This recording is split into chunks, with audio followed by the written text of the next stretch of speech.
Hi, and welcome to another exploration into the old world of North America. In this video we're going to be taking a look at Springfield, Mass, I'll say, because I don't really want to say attempt Massachusetts.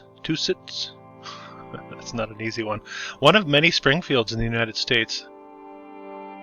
A Google search for Springfield will find over 30 areas of the states calling themselves the Springfield. So of course, the whole Simpsons thing, the anonymity of Springfield being used in Simpsons. But here you can see, I did do a video on Holyoke nearby. I've done Hartford as well. So let's take a closer look at Springfield.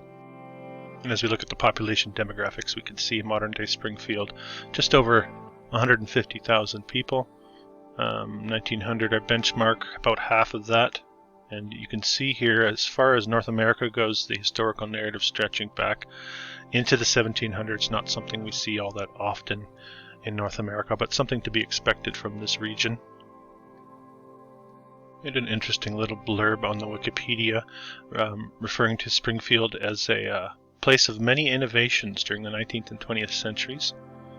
The first American dictionary, first use of interchangeable parts in an assembly line, first American horseless car, 1825.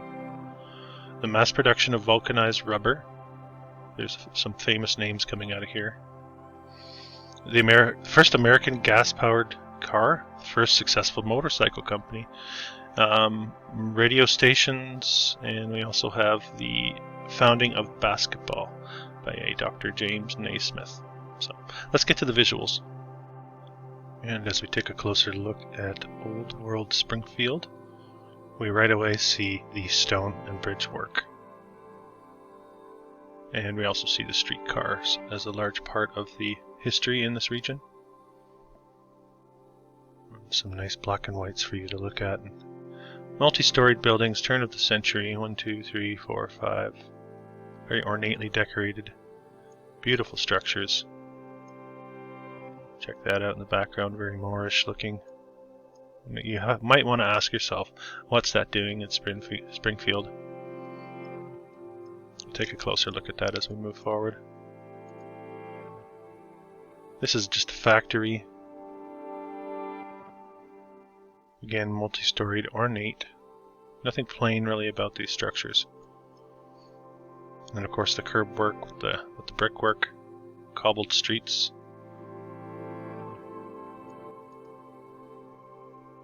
Moving on to the art building. Interesting structure, basement windows. Very well constructed. Very well constructed. Mutual life insurance building. Multi-storied. Heavy building materials. Heavy building materials. They have bricks, and we have concrete polymers, and what look to be sometimes heavy stones. It would require a very large workforce to construct all these. Another bank. They don't really they don't skimp on the details, do they, in these old world structures?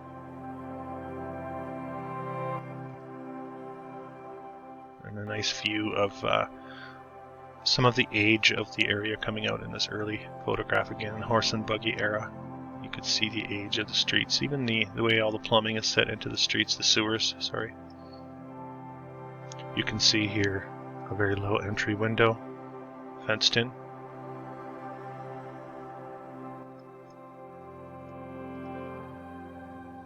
(1878) depiction here of Springfield. 1878 would be looking at about 30,000 people living in this city. And you do get all the steeples poking through the skyline here. They sure loved to build vertically back then.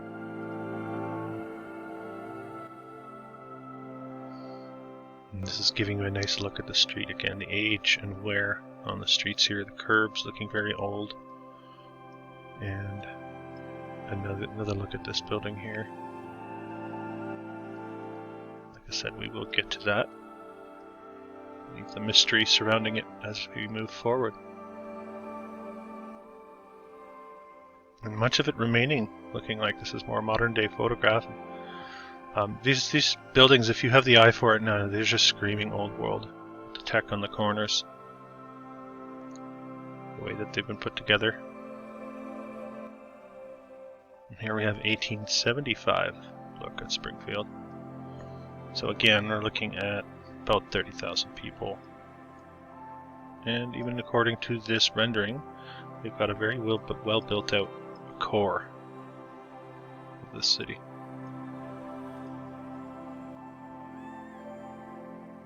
We have an Eastern States Exposition in 1923.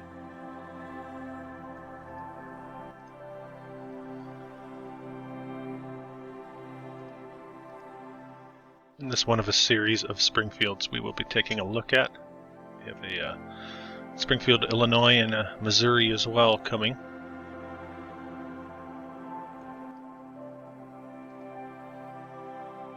Looking at the old armory here. Early photograph this would be. But again, very well built and looking like that could easily have been standing for quite some time. And apparently this low bridge still stands. You definitely wouldn't want to take take anything really. Even a jacked up pickup truck would have trouble getting through there, it looks like. Interesting, beautiful old stonework though. Precision is top notch.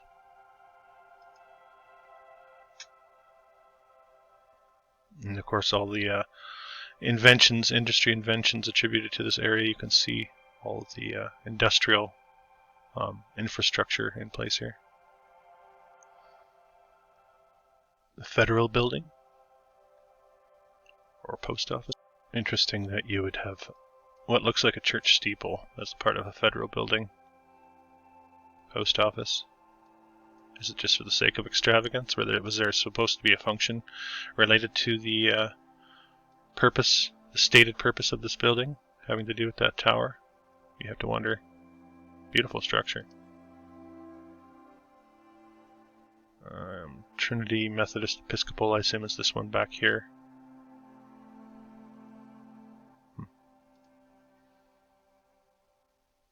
Again, that verticality. Looking like you would dock an airship, get out, come in here, and work your way down.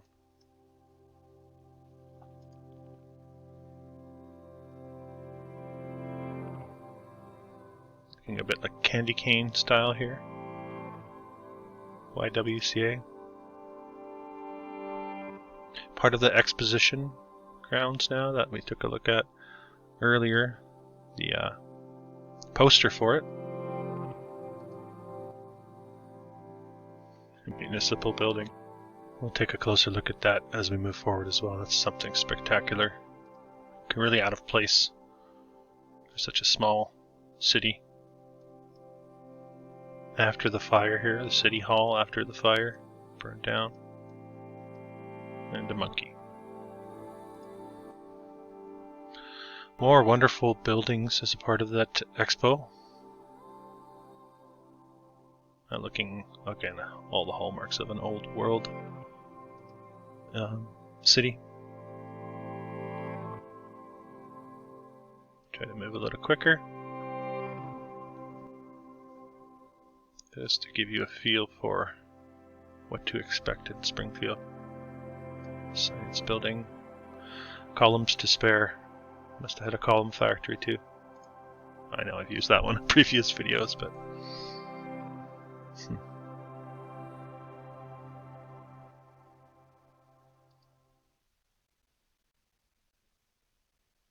getting that really ornate interior finish, you get a sense of it, even though it's not a great photograph. The wood paneling, the detail on the ceiling. Town hall. It must have been the city hall that burned.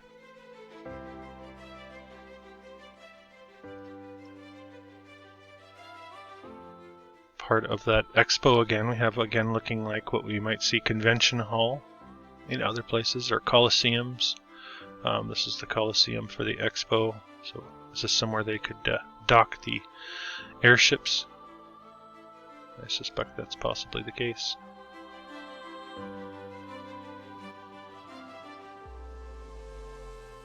Wonderful castle-like churches, Trinity Methodist Episcopal here. An old courthouse. And this one dating back to 1871, we are told. At a time when they were wizards with the stone and the brick, the 1870s and 1880s and 1890s. And of course then we lose that skill, mysteriously.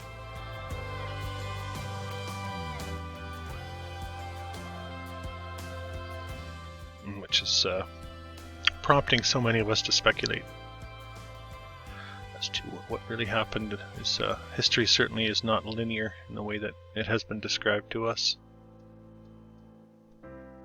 and that it seems to be gaps, unexplained gaps, in what we're seeing and what we're being told.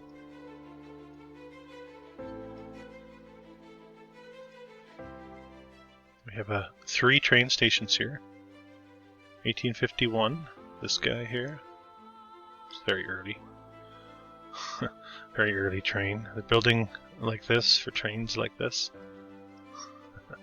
1889. And then 3rd generation, 1926. And Springfield having one of the turn-of-the-century mega hotels that we see so often. Multi-storied mega hotels. Mysteriously, many of them torn down.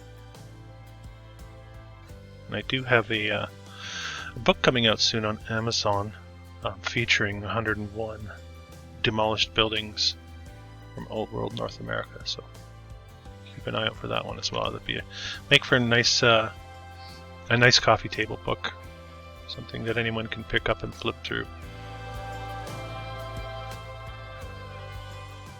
Hotel Kimball. What's that door? Is that supposed to be a door? Bit odd, isn't it? We have several schools here. Again, no shortage of columns.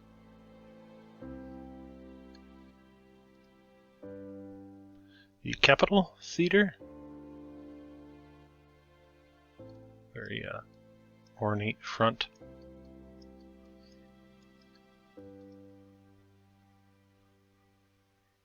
A library again, looking very old and overgrown here with the vines. Very old. I know, and again, I know Springfield having an older, a longer timeline than many of the North American locations. But again, much of this looking and feeling like it's been there longer. And what I think has happened as the education system was sort of overhauled at this time is that history was overhauled and a timeline was inserted, a shortened timeline. And that's a big reason why I focus on North America, is because we do have such a short timeline for this, all of this to have gone up, and it doesn't pass the smell test or the sniff test when you start to analyze these timelines, these build dates, and these how these cities just sprung out of nothing. And this is a library as well. This one is really displaying the old world tech.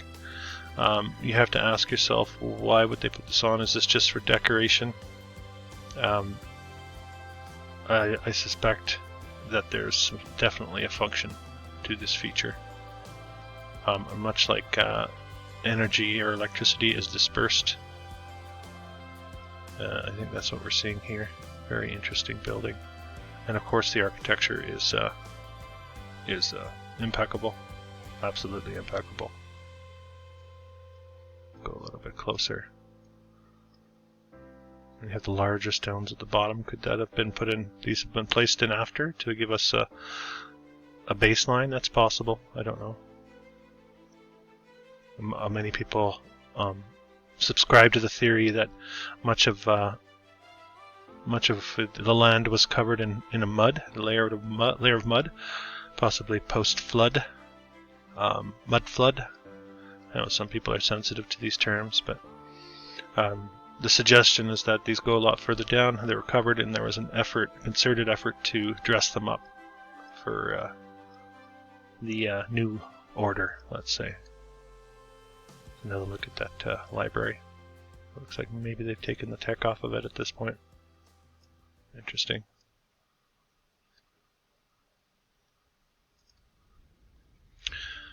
And you can read here what this one is. Multi-storied stone structure, crenulated like a castle, and a tower. Beautiful. You certainly would not build that way in the modern day. Manufacturing. This one's Smith & Wesson.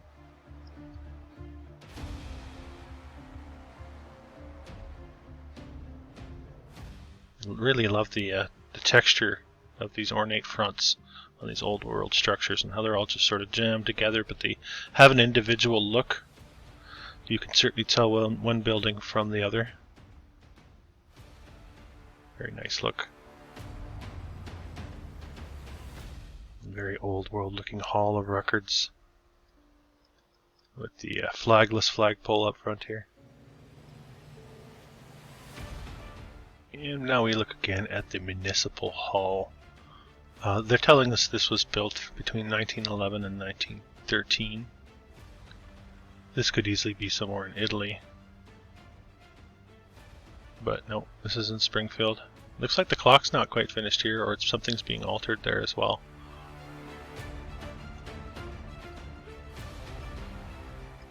But quite a magnificent structure. Let's have a closer look. Maybe they're going to tell us this is a construction photo. I'm not sure. We got a fence out front here, a wooden fence down below here. And remember that 1913, so it certainly looks like the photograph could be in that time period, but there's absolutely nothing new about any of this at all. And I don't really care what it says. Honestly, I don't care what it says in the newspapers or in the archives from that time, because I just don't trust the sources. I think history has been skewed at a highly coordinated level, and we're at a point where it's just difficult to trust any of that. Another look at the courthouse.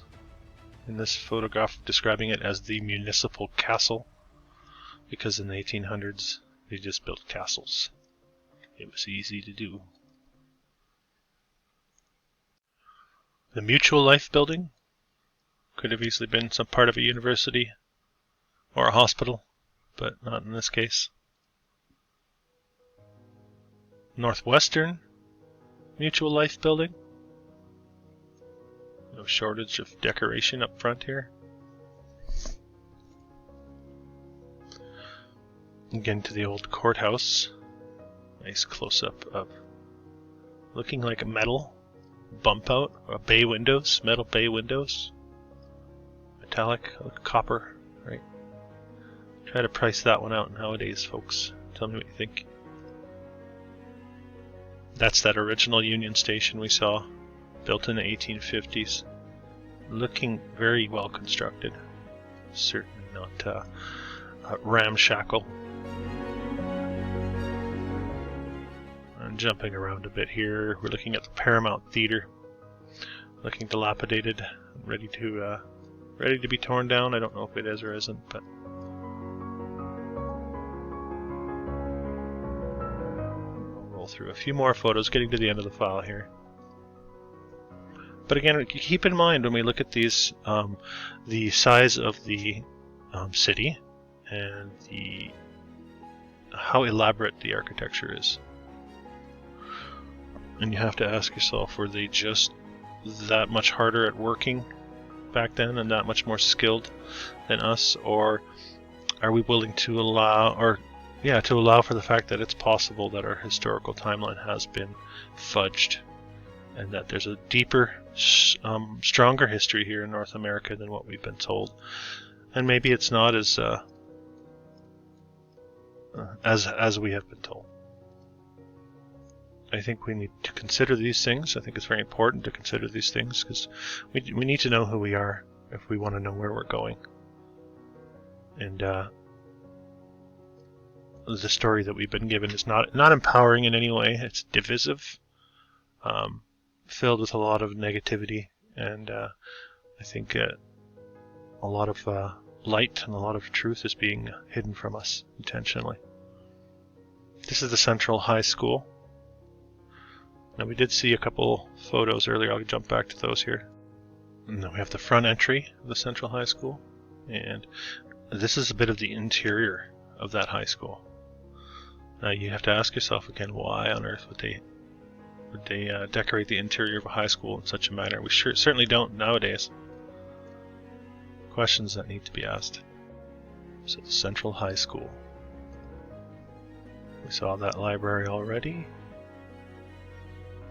This is the South Congregational Church. Again, a magnificent structure. Ornately detailed. Screams old world at us. Just screaming at us, really. Trying to wake us up. Trying to force us out of our slumber. And recognize that there's much more to the story of who and what we are. And what this place is. And what we've been told this place is and who we are is not working for us anymore. So we're going to explore other options. We're going to shop around. We're going to browse a little bit. Right? It's like if you're shopping for a vehicle, you don't just buy the first one you're shown. You shop around a little bit. And we just basically bought the first story we were told, and they tell us when we're young, so we have to trust. And our parents are telling it, us, and the teachers and our employers end up telling us, and the professionals, so we just buy it. But we've only ever really looked at one make and model. So we're exploring other options here on this channel. And I'm glad you're here with me. I appreciate you watching. And I encourage you all to question everything. Don't take any of it at face value. Or as gospel, let's say. Even what I say. I'm just musing, right? I'm open to all sorts of ideas. It's all speculation. But we know we can peel back the layers, peel back the lies. We may not know the exact truth. And the truth might be out there. Maybe it's hidden in the Vatican libraries. Maybe it's locked behind a gate somewhere at a higher learning institution.